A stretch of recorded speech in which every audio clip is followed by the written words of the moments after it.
You're not a hill, you're an iguana.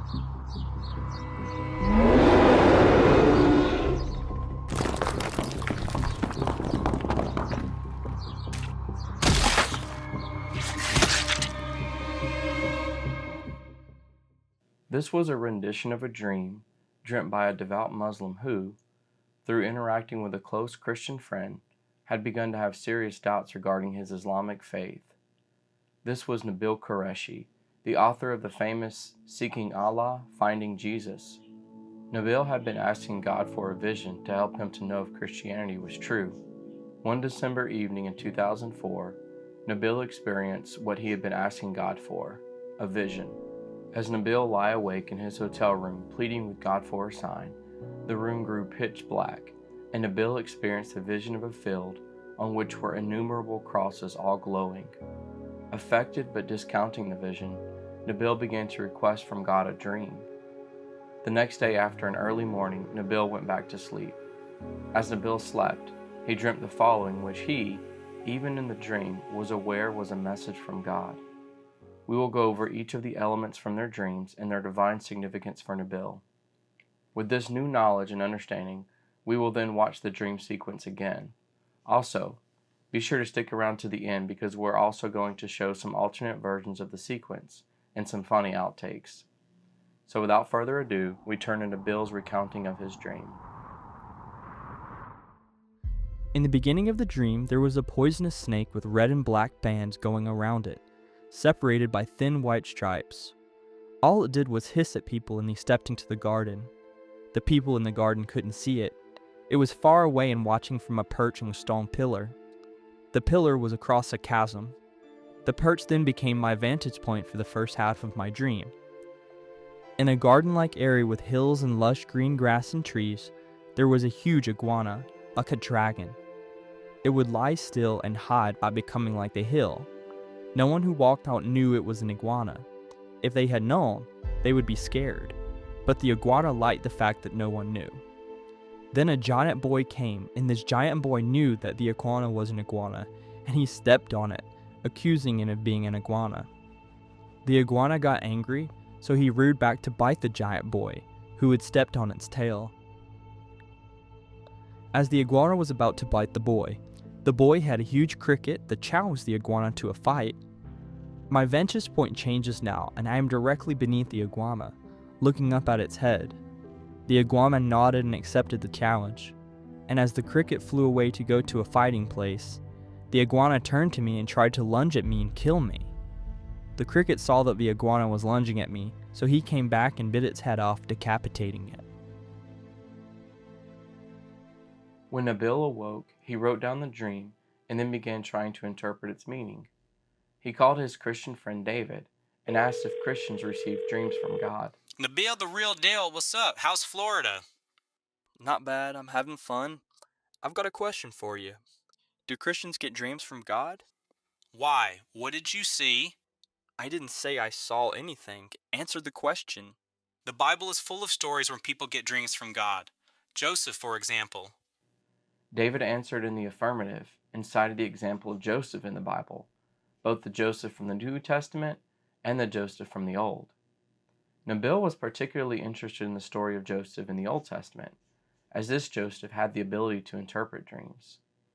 With David unable to give Nabeel a particular person whom he was aware had this gift, he assured Nabeel that if God provided the dream, he would also be faithful to provide the means to understand its meaning. At the conclusion of their conversation, Nabeel remembered a book that was in his mom's possession by a famous Muslim dream interpreter named Ibn Sirin. He immediately called his mom, whom he calls Ammi, and began inquiring if she could, with the help of Sirin's book, tell him the meaning of the symbols in the dream. Hello? Assalamu alaikum, Ammi. Wa alaikum salam. Are you with Abba? I'm at Epcot. Abba will be meeting me here after work. I can't talk much right now. I want to make the most of my time at the park. But I had a dream last night. Do you have Ibn Sirin's book nearby? It's upstairs. What was your dream? Ammi, it was long and complicated. Nothing to worry about. I'll share the details with you when I get home. I just want to know what some of the symbols mean so I can think about it for now. It doesn't work like that, Belu. You have to share the whole thing for me to interpret it. The first symbol, that of a snake, could mean different things. In the case of Nabeel, however, since he had began to see the snake from the vantage point of the snake, he had in a certain sense turned into the snake, which according to Siren meant that it symbolized someone questioning their religion. Furthermore, the snake had been on top of a pillar, and so Nabeel's mom looked up the meaning of pillar. The pillar represents someone's religion. Moreover, since the pillar was made out of stone, it meant that someone's religion or the way they see the world is changing very quickly. Nabeel moved on to asking about the iguana. Though iguana was not a symbol in the book, Nabeel's mom came to the closest symbol, that of a monitor lizard. It symbolizes a cruel, hidden enemy who appears very great and fearsome, but if it is challenged, it will fail because of inability to provide proof. This described the exact concerns Nabeel had been having about Islam. Furthermore, in the dream, the iguana had started off hiding through deception, ultimately unable to speak for itself. Next, Nabeel inquired about the boy. After clarifying that it was a little boy, by age, not by size, Nabeel's mom relayed that it symbolized a friend who would help him overcome his enemies.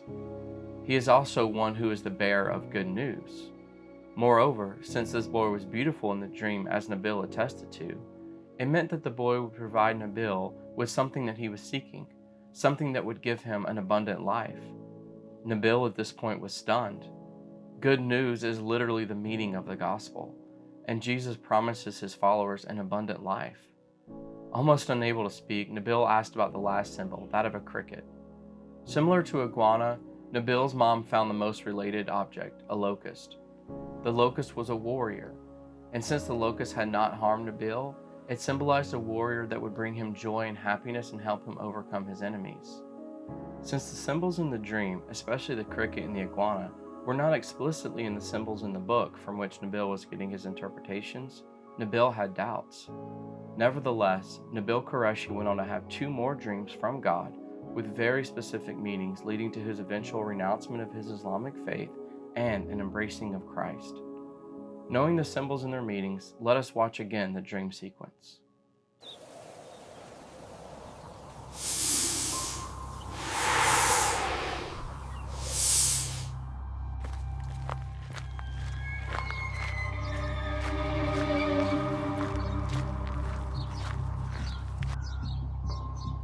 You're not a hill, you're an iguana.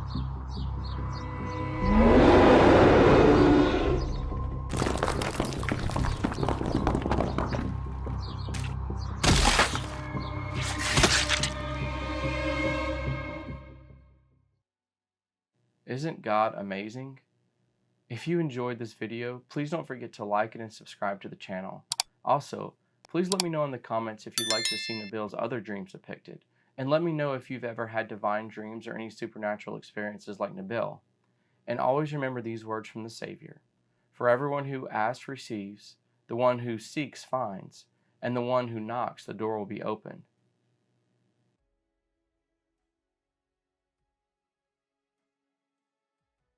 This place is absolutely breathtaking.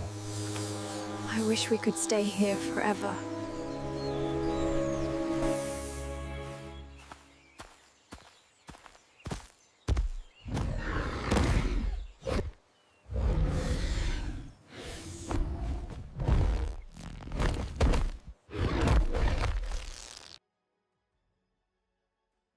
Attack now! Use your legs! Oh my, look out! It's attacking! Strike now! Oh my, it cut its head off!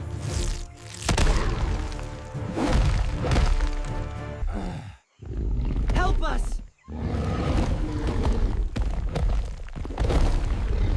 We're falling.